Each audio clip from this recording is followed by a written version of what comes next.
Joko நிறுவனருக்கு விவசாய தொழிலாளர்கள், கைவினை கலைஞர்கள் கொடுத்த அருமையான பரிசு.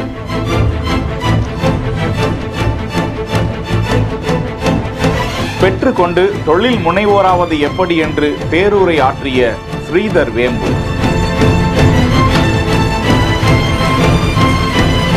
தென்காசியில் சிறு குறு தொழில் முனைவோர் சங்கம் மற்றும் ஸ்டார்ட் அப் தென்காசி ஆகியோர் இணைந்து நடத்திய தொழில் மற்றும் வர்த்தக கண்காட்சியை ஜோகோ மென்பொருள் நிறுவன முதன்மை அதிகாரி ஸ்ரீதர் வேம்பு தொடங்கி வைத்தார். இந்த கண்காட்சியில் தொழில் முனைவோர் மற்றும் சிறு குறு தொழில் நிறுவனங்கள் மற்றும் விவசாய பொருள், மதிப்பு கூட்டப்பட்ட பொருட்கள் உற்பத்தி செய்யும் நிறுவனங்கள் தங்களது படைப்புகளை காட்சிப்படுத்தியிருந்தனர். காட்சிப்படுத்தியிருக்கும் காணொளியை தான் பார்த்து கொண்டிருக்கிறோம். இந்த கண்காட்சியில் மத்தளம்பாறை பகுதியை சேர்ந்த பீடி சுற்றும் தொழிலாளர்கள், விவசாய தொழிலாளர்கள் ஆகியோர் இணைந்து கொற்றவை என்கிற ஒரு தளத்தை உருவாக்கி தேங்காய் சிரட்டை உட்பட பல கைவினை பொருட்களை தயாரித்து அசத்தி இருந்தார்கள். இந்த கண்காட்சியினை ஸ்ரீதர் வேம்பு மெய்மறந்து ரசித்து பார்த்தார். அப்போது அவர்களால் தயாரிக்கப்பட்ட கை செயின் ஒன்றை, அந்த கைவினை பொருளை ஸ்ரீதர் வேம்பு அவர்களிடம் பரிசாக கொடுக்க அதை புன்னகையோடு பெற்றுக்கொண்டு நன்றி கூறினார் ஸ்ரீதர் வேம்பு. தொடர்ந்து ஸ்டார்ட் அப் தென்காசி அவர்களால் உருவாக்கப்பட்ட வயல்வெளிகளில் மருந்து தெளிக்க பயன்படும் ட்ரோனை ஸ்ரீதர் வேம்பு